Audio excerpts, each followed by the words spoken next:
आज हम आप लोगों के बीच जिस विषय वस्तु के अनुरूप जिस टॉपिक को लेकर मैं आप लोगों के समक्ष प्रस्तुत हुआ हूँ उसको हम formulation of AIIMS and objectives, लक्ष्य एवं उद्देश्यों के निर्धारण के नाम से जानते हैं। हम आप अपने दैनिक एवं वास्तविक जीवन के अंदर लक्ष्य एवं उद्देश्यों के माध्यम से पाठ्यक्रम का विकास का प्रथम सोपान मानते हैं। हम शैक्षिक लक्ष्य एवं उद्देश्य को प्राप्ति हेतु विभिन्न प्रकार की गतिविधियों एवं क्रियाओं के संबंध में विचार करते हैं, जिसे हम पाठ्यक्रम के रूप में जानते हैं। उदाहरण स्वरूप हम कह सकते हैं कि जब शिक्षक बालक के शारीरिक विकास के लक्ष्य को निर्धारित करता है तो इस लक्ष्य की प्राप्ति हेतु योग एवं व्यायाम की प्रक्रियाओं के क्रमबद्ध के रूप में प्रस्तुत किया जाता है। जैसे ही व्यायाम के रूप में प्रस्तुत किया जाता है, इस प्रकार गतिविधियों एवं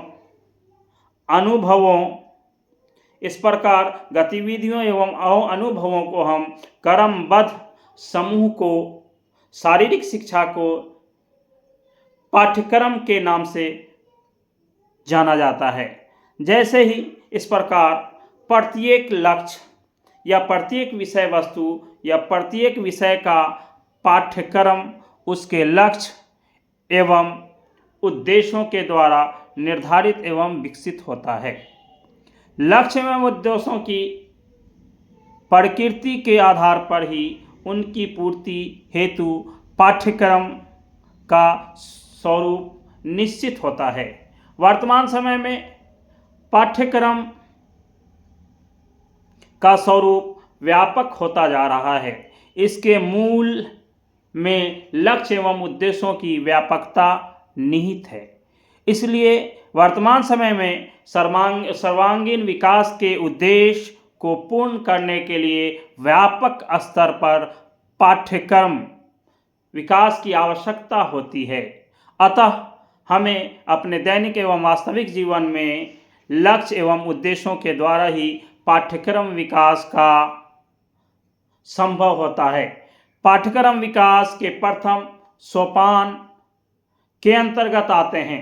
हम आपके जीवन के अंदर लक्ष्य एवं उद्देश्य पाठ्यक्रम विकास की प्रक्रिया किस प्रकार हम संपन्न कर सकते हैं, इस संदर्भ में हम इस रूप में जान सकते हैं। जैसे हम सामाजिक उद्देश्यों एवं लक्ष्य, जिसको हम सोशल एम्स एंड ऑब्जेक्टिव्स के नाम से जानते हैं, कि सामाजिक उद्देश्य एवं लक्ष्य प्रत्येक पाठ्यक्रम में सामाजिक उद्देश्यों की पूर्ति हेतु उपायों का वर्णन किया जाता है।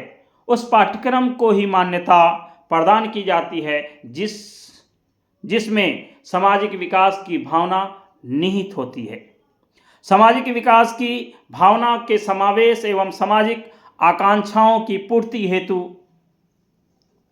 पाठ्यक्रम में उपाय एवं गतिविधियों को सम्मिलित किया जाता है, जिसके माध्यम से पाठ्यक्रम का विकास संभव होता है। इस प्रकार सामाजिक उद्देश्यों की पूर्ति भी पाठ्यक्रम विकास में अपनी भूमिका का निर्वहन करती है, जिसके माध्यम से किसी भी सामाजिक उद्देश्यों एवं लक्ष्यों की प्राप्ति करना संभव हो पाता है। दूसरी चीज़ दार्शनिक उद्देश्य एवं लक्ष्य, जिसको हम फिलोसफिकल एम्स एंड ऑब्जेक्टिव्स के नाम से जानते हैं, कि अनेक अवसरों पर समाज एवं राष्ट्र में विभिन्न प्रकार की दार्शनिक विचारधाराओं का प्रभाव देखा जाता है। इसलिए पाठ्यक्रम में कोई भी पाठ्यक्रम हो, उसके अंदर दार्शनिक उद्देश्यों की पूर्ति हेतु विभिन्न प्रकार की दार्शनिक विचारधाराओं का आदान प्रदान किया जाता है और उसके विषय वस्तु में, उसके पाठ्यक्रम में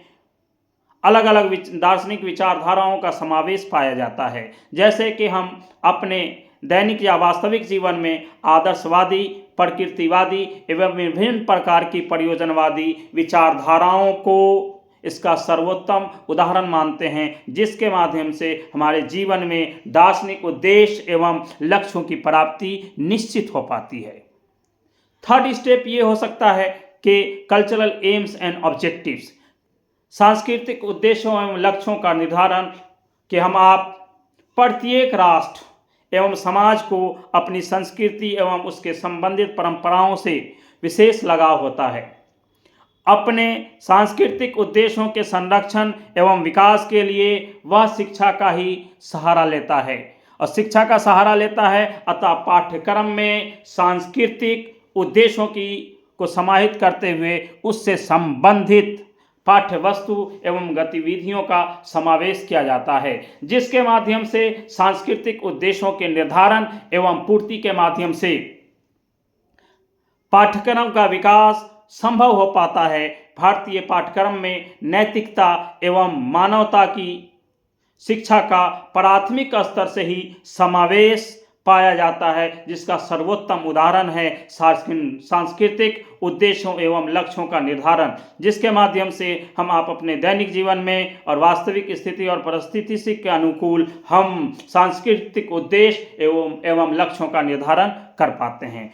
फोर्थ स्टेप ये हो सकता है नेशनल एम्स एंड ऑब्जेक्टिव्स, जिसको हम राष्ट्रीय उद्देश्य एवं लक्ष्य के नाम से जानते हैं कि हम राष्ट्रीय लक्ष्य एवं उद्देश्यों की पूर्ति हेतु भी हमें पाठ्यक्रम की महत्वपूर्ण भूमिका होती है।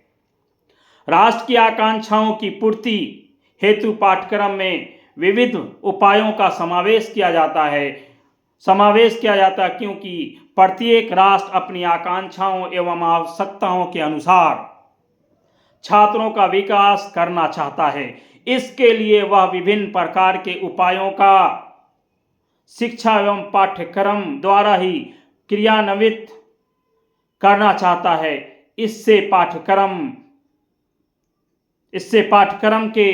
का विकास संभव होता है। भारतीय राष्ट्रीय आकांक्षा आदर्श, मानवता, नैतिकता एवं विश्व बंधुत्व के गुणों से संबंधित हो पाता है।